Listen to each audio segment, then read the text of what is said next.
Para mag-convene ang impeachment court, kailangan may sesyon ang Senado. Okay. Para manumpa ang impeachment judges, kailangan may sesyon ang Senado. Bagaman ang trial pwede mag-proceed kahit na recess, tulad ng nangyari kay dati at yumaong Chief Justice Corona. Dapat ito'y masimulan, makonvene at mapanumpa ang mga judges kapag may sesyon. So kung may mangyayari mang aksyon o kaganapan kaugnay nito, yan ay mangyayari sa June 2, pag-resume ng Senado, matapos ang eleksyon at pasayan ng mayoriya ng Senado kung aamyendahan ba yung rules, anong ilalagay sa rules. Enzo Recto, kalaban ang katiwalian at kasinungalingan, kakampi sa katotohanan at kabutihan. Pagkatapos pong madeklara na impeach na si Sara, ito po ay ipinasa na sa Senado ng Secretary General ng House na si Velasco. Ang bola na po ngayon ay nasa Senado para i-convict si Sara at dito mangyayari ang paghahatol. Kung mananatili ba sa pwesto itong si Sara or tuluyan ng matatanggal bilang isang Vice Presidente. Anyway, nagkaroon po ng isang interview itong si Senador Chis Escudero at dito sinabi niya na hindi na nila pwedeng madaliin ang proseso ng pag-convict kay Sara dahil nag-session break na ang Senado at Kamara at ang balik na po nila ay sa June 2 pa. Ngayon mga kabunyog, kung mag-umpisa na po ang trial laban kay Sara, tiyak meron ng bagong mga senador ang upo. At yung mga senador na tapos na ang termeno ay babakantihin na ang kanilang pwesto para ibigay sa mga bagong halal na senador. At ito po mga kabunyog ang uupo at hahatul kay Sara Duterte sa pag-umpisa ng trial laban kay Sara.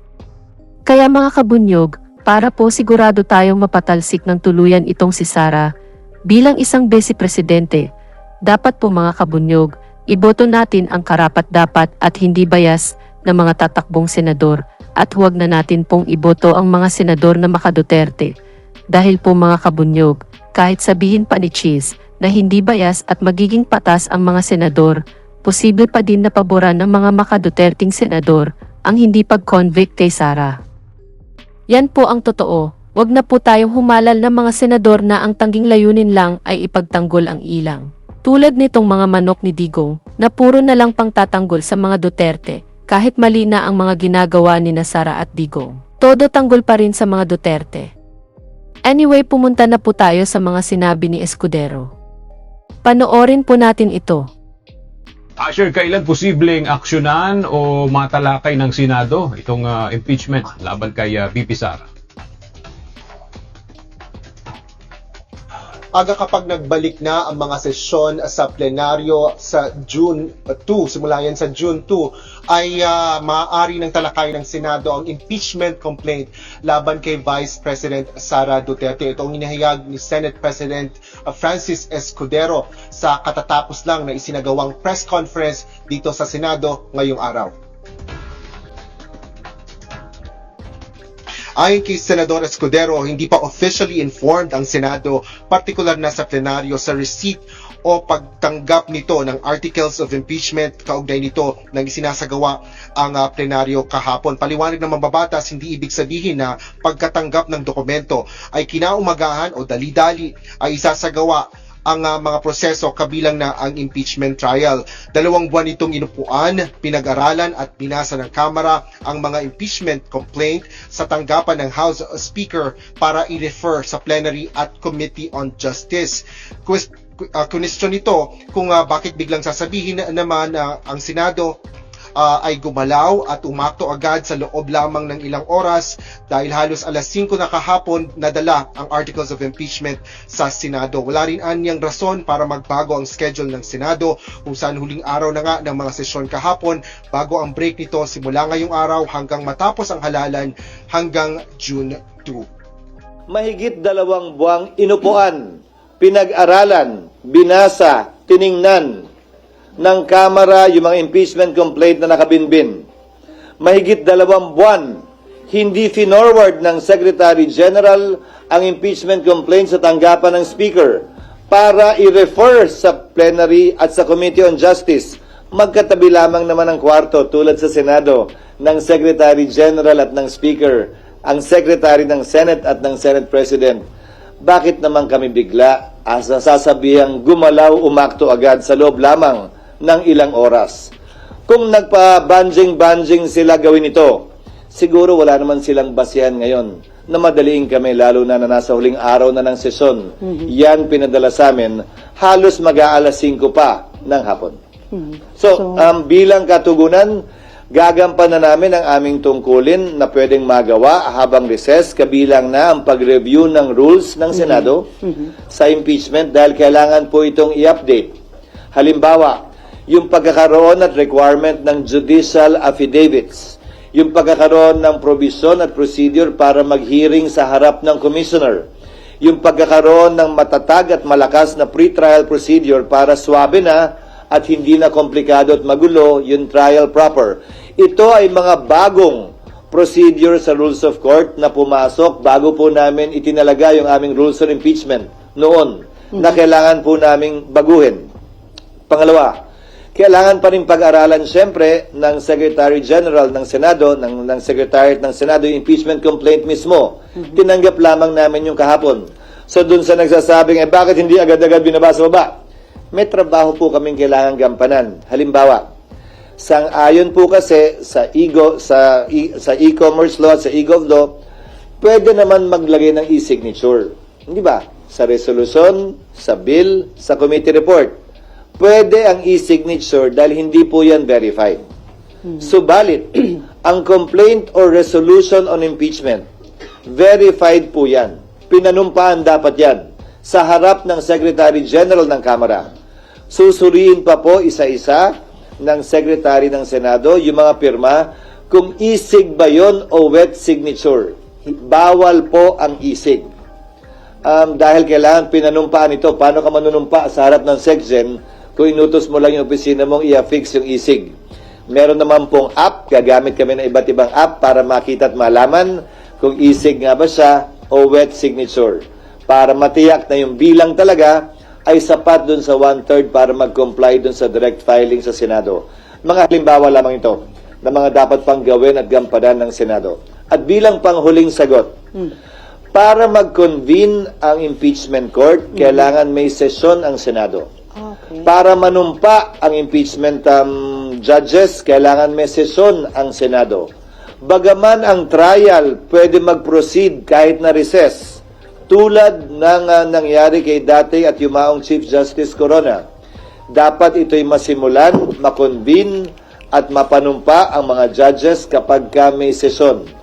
So kung may mangyayari mang aksyon o kaganapan kaugnay nito, yan ay mangyayari sa June 2, pag-resume ng Senado, matapos ang eleksyon at pasayan ng mayoriya ng Senado kung aamyendahan ba yung rules, anong ilalagay sa rules, i-authorize ba tulad ng nasa rules of court ngayon na suppletorily applicable na pwedeng mag-hearing habang recess dahil may 12 senador pa namang maiiwan natatawid hanggang 2028 pa ang termino, kabilang ako. 12 lamang naman ang matatapos ang termino. Gagawin ba yung parang sa rules of court, I'm only citing examples, na i-authorize yung 12, parang hearing before a commissioner, natanggapin lamang yung ebidensya. Ito'y court of record naman kasi. Ibig sabihin, kahit na wala pa at hindi personal na narinig yung ebidensya, mababasa naman. Ngayon nga may video pa.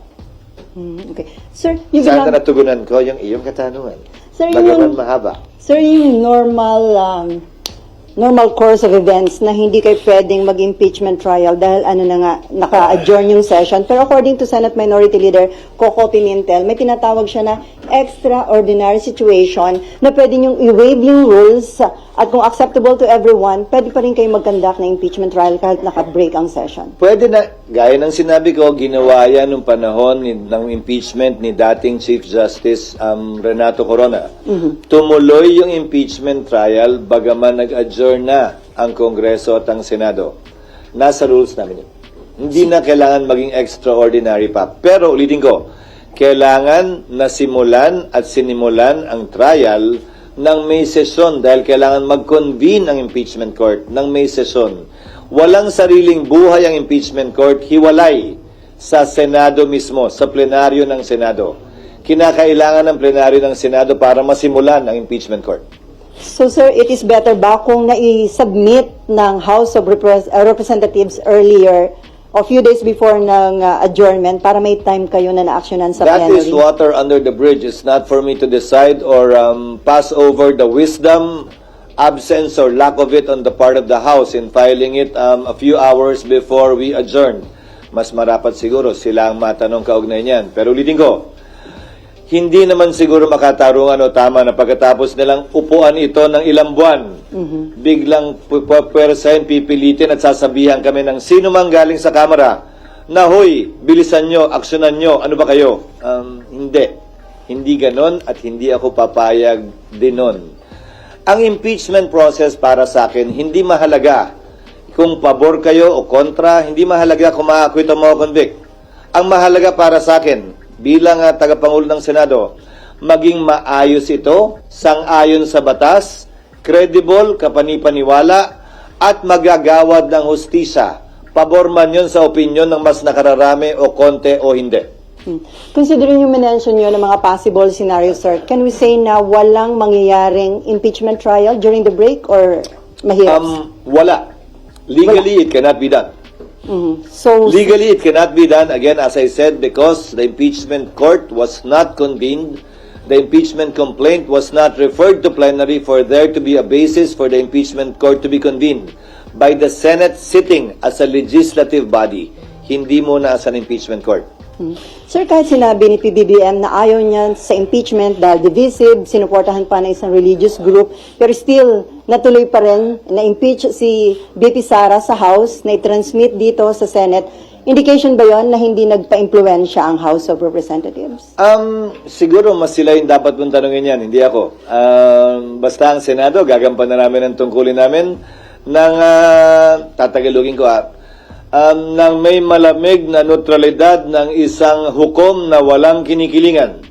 We will perform our duty and function with the cold neutrality of an impartial judge.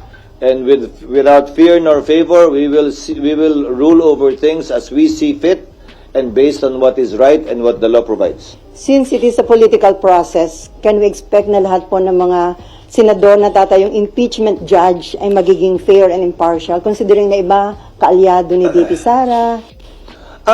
It is a political process, pero para sa akin, ito'y masasaksihan ng ating mga kababayan, tutunghayan ng ating mga kababayan. At malaki ang papel na gagampanan ng public opinion naman talaga dito. At yan ang tinatawag na political process siguro. Pero maging ganun pa man, siguro sabay-sabay tayo, impeachment judge man or mga kababayan natin na manonood sa pagdinig. At base sa ating mapapakinggan, makikita, hindi maririnig o hindi makikita, tayo mismo ay gagawa ng sarili nating pasya. At dahil political process nga ito at mga politiko ang tatayong umuupo bilang hukom, sinong politiko ang kilala mo na sumusuwag, ika nga, sa public opinion, lalo na sa panahon ng halalan. So, inimbento talaga itong sistemang ito na nagsulat ng ating saligang batas para ganito naman talaga. Hindi para maging sobrang hiwalay, ika nga, sa opinion ng publiko kaugnay sa bagay nito dahil politiko din naman ang hinuhusgahan. From Myla muna, although para nabanggit niyo na, kung phone in?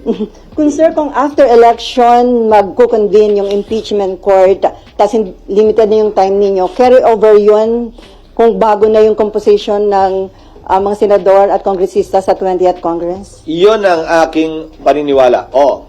Bakit? Ang Amerika kung saan natin kinopya yung ating sistema ng demokrasya at Republican government. Yung kanilang Senado, sa pagkakaalam ko, 1/3 lamang ang hinahalal at any one time. May naiiwang 2/3 pa rin. Kaya pwede mong sabihin, continuing body talaga yung Senado. Ang Senado ng Pilipinas, 12. So, walang majority, walang quorum ang maiiwan. Subalit, ilang bagay ang nais kong sabihin kaugnay nito. Tingnan nyo na lamang ang mga collegial courts dahil ito hindi function ng legislature. Hindi ito typical na bill sa aking pananaw na pagtapos ng Kongreso, i-file mo uli. Pag hindi na-aprobahan, kailangan aprubahan uli ng magkabilang kamara. Kahit na-aprobahan sa kamara, dito hindi, simula uli sa simula. Halos lahat naman siguro sang-ayon. Ito ay impeachment court. Hiwalay sa function ng lehislatura. Pero siyempre, kikilalanin ang pagtatapos ng termino ng mga miyembro nito. So ano ang pwede nating ihalin tulad dito? Ang mga collegial courts. Ano-ano ang collegial courts? Sandigan Bayan, Court of Appeals, Supreme Court. Isama mo na yung Constitutional Commission, kabilang na ang Civil Service, ang COMELEC. Tanong, kapag kami nakabinbin bang kaso sa mga ito at nagpalit sa tagal ng kaso sa mga korteng yan, ang mga mahistrado ng Korte Suprema, mahistrado ng Court of Appeals ng Sandigan Bayan, dahil ito ay mga courts of record naman, dinidismiss ba yung kaso o nagpapatuloy lamang? Hindi ba ang sagot ay nagpapatuloy lamang ito? Patuloy lamang yung mga kaso maski nagpapalit ang bumubuo ng collegial court na yon, tulad lamang ng impeachment court. Lalo na court of record din ang impeachment court, kung saan magpalit man, mag-absent man, hindi man mapakinggan ng personal ng impeachment judge, pwede pa rin siya gumawad ng desisyon base sa record na tinanggap ng ebidensya ng impeachment court. Sir, may patanong lang si Nympha. Paano Kanina kung magpatawag... naman, asan ba sila? Nasa press officer. Paano daw kung magpatawag ng special session si PBBM? Pwede nyo na actionan yung impeachment? Oo, pwedeng mangyari yon, pero ang pagpapatawag ng special session sa aking pagkakaalam Legal. ay hindi para mag-convene ng impeachment court. Sa aking pagkakaalam, ang pagtatawag ng special session ay para sa mahalagang bagay at panukalang batas na kailangan ipasa.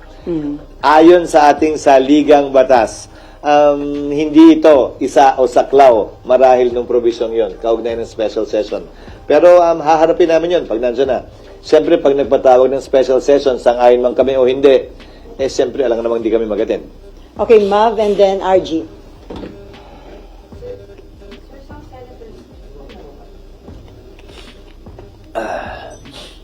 Sir, meron pong mga re-electionist senators na nag-raise na ng concerns na hindi nga raw sila makakampanya kapag araw po nagkaroon ng hearing during the break. Was that part of the consideration? No.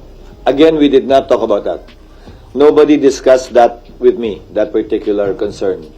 Again, because no caucus was held about it for the simple reason that I don't want to presume that things will happen before it happens. Mukha naman kami masyadong excited, di ba, na, ayun na, bukas, nandiyan na, liga, meeting tayo. No, we did not do that. We had a lot of work to do trying to rush pieces of legislation that I'm sure you don't want to ask about anymore and will not talk about given the impeachment na mahalaga din naman na makabuluhan at may malaking impact sa ating ekonomiya at bansa. Okay, RG. At teka, follow up lang dun sa kay Senator Bato. So, may Si basis... Senator ba ito? Ba some senators lang ang sabi ni ma'am? Pero isa si Senator Bato na parang concern niya, parang talo sila o lugi kasi hindi sila makakapag-ikot habang ibang senatorial candidates makakapag-ikot. Actually, again, may basis yung concern. not necessarily. Tandaan mo, maraming senador ang maraming kongresista ang sumikat sa impeachment at naging senador. Maraming mga senador na nagre-elect din base sa impeachment. So, depende. Dahil nakatutok ang lahat ng buong sambayanan doon, ayaw mo nun, di ka na mag-iikot. Kung yun talaga yung pakay mo, So, depende. Ang sagot ko ron, depende. Pero ulitin ko, hindi namin napag-usapan yan. But it can make or break re-election. Well, definitely. Pero it's a platform, it's an opportunity. Saan ka makakakita ng live na teleserye tungkol sa tunay na buhay ng tao na hindi susubaybayan? Nasa sayo na lang kung yung karakter mo ba'y kontrabida ron o bida. At wala pang bayad, free. Isa pa yun, walang bayad. RG. Hala. Okay. Okay, sir. Ang dami kasing pumirma dun sa impeachment complaint, about 215. Do you think that is reflective of the support for the leadership of the House? Hindi ko maintindihan kung saan nanggaling yung press release na yon ng Speaker. Sa pagkakaalam ko, ang impeachment complaint ay kaugnay sa pagpapanagot ng isang impeachable officer at walang kinalaman sa pagsuporta sa liderato ng Kamara. Ihahalin tulad ko na lang siguro dito. Na ma-convict o ma-acquit ba sa dami o liit ng boto, magre-reflect ba yon sa suporta sa akin ng mga mambabatas dito sa Senado? Sana, hanggat maaari, wag dating iugnay masyado sa politika o pangampi ang prosesong ito dahil naihain na nga, ayoko nang bigyan ng kulay politika ito. Magkabilang kulay man, green man o red, o yellow o ano man. Sir, ang isa bang senatorial candidate can act as a defense lawyer? Candidate, what do you mean? Kasi may isang senatorial candidate, di ba? Parang may state, Attorney Vic. Sino? Attorney Vic Rodriguez. Nagvo-volunteer na agad siya? Oo. Kailangan muna siyang tanggapin ng kliyente bago siya makapag-volunteer. Parang, ang pag-volunteer ng abogado sa kaso, ang tawag, alam kong tawag dyan ay ambulance chasing. Hindi yata tama yun. Marapat ang kliyente, ang akusado, ang ini-impeach, ang mag-anunsyo ng kanyang mga abogado. At hindi para i-volunteer yung serbisyo ng abogado. Yan ay nasa ethics ng mga abogado. Okay, RG. Sir, I think in the past it was reported that the former president would like to be a defense counsel for the vice president. Actually, that would be expected. Sinabi na niya yan, abogado siya, abogado rin. Si Vice President Sara Duterte, abogado rin yung kanyang asawa. Hindi ko na ikakagulat yan kung mangyayari man yan. There's no legal impediment to that. There is none. So, sir, ko In consider... fact, even the Vice President herself can represent herself in addition to other lawyers. So, sir, consider nyo sa pag-draft ng rules kung papayagan ng isang senatorial candidate na maging defense lawyer? By that time, tapos na ang halalan. Oo Hindi na nga. siya kandidato, abogado na lamang siya. Okay, Amor. SP, to clarify po, yun pong pagsasagawa or pag-a-amend ng rules for the impeachment trial, hindi din siya gagawin during the recess or it's something na pwedeng gawin during the break? Ngayon na namin gagawin lahat ng pag-aaral, lahat ng panukala, pero kailangan yan aprubahan ng plenaryo sa sesyon ng Senado. So, drafting, sir. Yes. Pero So- mahabang proseso din yun dahil maraming kailangan i-update sa rules. Kung maalala nyo, mula nung aktual na nakatapos ng impeachment ang Senado sa impeachment ni dating Chief Justice Corona, hindi pa na-update yung rules. At maraming butas yung rules na yon na hindi rin in-update matapos yung karanasan ng Senado nun. Dagdag mo pa dyan yung mga pagbabago sa rules na inilabas ng Korte Suprema para mas mapabilis, mas maging efficient yung trial. Ika nga. But I will state one thing for the record and as a matter of policy. Hindi namin ito mamadaliin. Pero hindi rin naman namin ito labis na iaantala. Hindi kami magpapapressure kanino man na bilisan ito o i-delay ito. Gagawin namin yung trabaho namin ayon sa saligang batas bilang pagsunod sa tinatalaga nito at rules mismo ng Senado. Bagaman wala pong updated rules ng Senado, meron pa ring rules na nananaig ngayon. Yan yung existing rules pa namin. Nakabilang nga dyan yung binanggit ko that the Senate President shall take proper order of the subject of impeachment and matapos nun, shall notify the House of the date when the prosecutors are set to appear. Pero bago lahat mangyari yung tinatawag yung trial, kailangan muna mag-acquire ng jurisdiction ng Senado. Sa ngayon na tinanggap na ng Senado yan, hindi na may kakailang nasa Senado na yan at impeached na si Vice President Sara Duterte. At bagaman hindi pa na-convene yung impeachment court, matter of course na lamang yon, ministerial ang pag-take ng jurisdiction ng Senado sa impeachment complaint na ito. Hindi na rin may kakaila yun. Pero, kailangan pa matapos mangyari yon, i-amend yung rules, i-update yung rules, i-convene yung court, or base sa rules, pag nagsabi ang rules na kahit na hindi pa kino-convene ang impeachment court dahil nga patapos na ang termino ng 19th Congress, baka pwedeng bigyan ng kapangyarihan yung mga maiiwan na magsagawa na ng mga prosesong pwedeng isagawa bago ang trial. Kabilang na halimbawa, ang pagpapasagot sa nasasakdal, ang pagbibigay ng pagkakataon sa prosecutor na sagutin yung sagot o reply dun sa answer, ang pagsusumite ng judicial affidavits ng mga testigo na magkabilang panig, ang pag-conduct ng pre-trial, pagkakasundo nila, o ito, concede na namin, tama na yan. Ito, hindi kami papayag dito. Pagdebatihan natin yan, presentahan natin ebidensya dyan. O pag-submit ng pre-trial brief. dahil alalahanin ninyo, bagaman hindi tumutuloy-tuloy ang Senado, ang Senate President, sang-ayon sa rules ng Senado, ay uupo pa rin bilang Senate President hanggang nahalal na ang kanyang kapalit. Dahil ang termino ko ay matatapos pa sa 2028. Kumpara dun sa mga nagdaang Senate President na nagkataong natapos yung kanilang termino ng June 30. Mananatili akong Senate President sa panahon ng break, kung saan itong mga bagay na ito ay pwedeng magawa para hindi mag-aksaya ng panahon, ika nga, ang Senado. At ng forthwith, trial may proceed already. Sir, ang status po ngayon is tinitingnan pa po ni Senate Secretary and kayo po mismo titingnan nyo pa yung impeachment articles of impeachment. Si Senate Secretary lang. Kasi ang titingnan lang naman niya, sufficiency in form and substance in terms of the signatures nga. Nag-comply ba yung verification, yung under oath na form? Napirmahan nga ba ito ng 1/3, which is 102? Pero ayon sa ulat sa balita, 70% ang pumirma.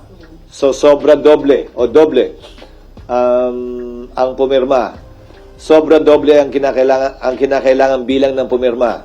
So, yun lamang naman ang gagawin niya. Matapos nun, ilalagay nila dapat yan sa agenda eh. Pero hindi tayo nga umabot doon. Dahil nga, kapos, gahol sa oras, at bakit ba kasi last minute at last hour na? Pero sir, bibigyan ng copy yung mga senators para mabasa na nila? Yes, in fact, we will make it public. I don't see any reason why it should not be made public. It is not a secret document. It is a public document and I believe it should be made public. Sir, sorry, last na po. When is the earliest po sa tingin nyo na pag-uusapan ninyong mga senador yung rules? June 2. Okay. No, formally, in plenary. In plenary. Pero sir, yung pagdadraft ninyo? Hindi kami na yun. Secretariat principally ang gagawa nun. Hindi na mga senators? Hindi na siguro. Magkukonsultahan na lang kami either virtually about this and simply consult them on the rules. Okay, before Mayan, So, RG, to finish, siguro magda-draft ang secretariat. Papadala na lamang sa mga senador for comment or inputs. Para at least pag-resume namin sa June 2, medyo joined na yung issues. Ika nga, kung ano na lamang yung pagbobotohan kung meron man. okay, before Mayan, RG, Mav, and Cecil, may patanong lang dito, sir.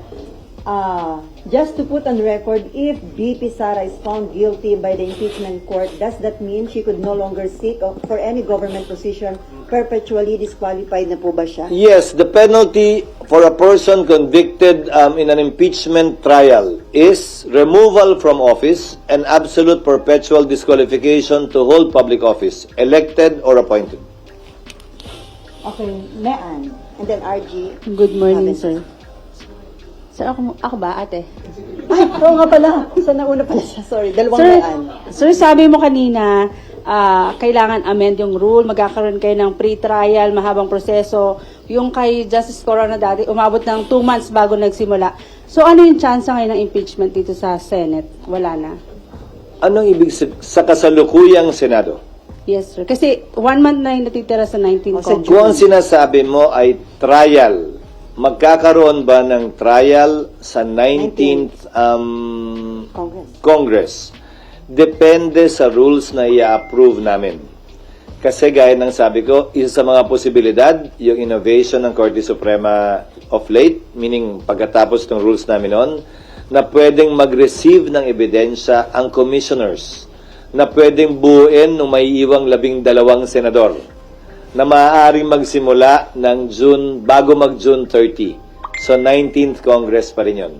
Kung yan ang magiging pasya ng Senado ng 19th Congress kaugnay ng rules. So, may posibilidad.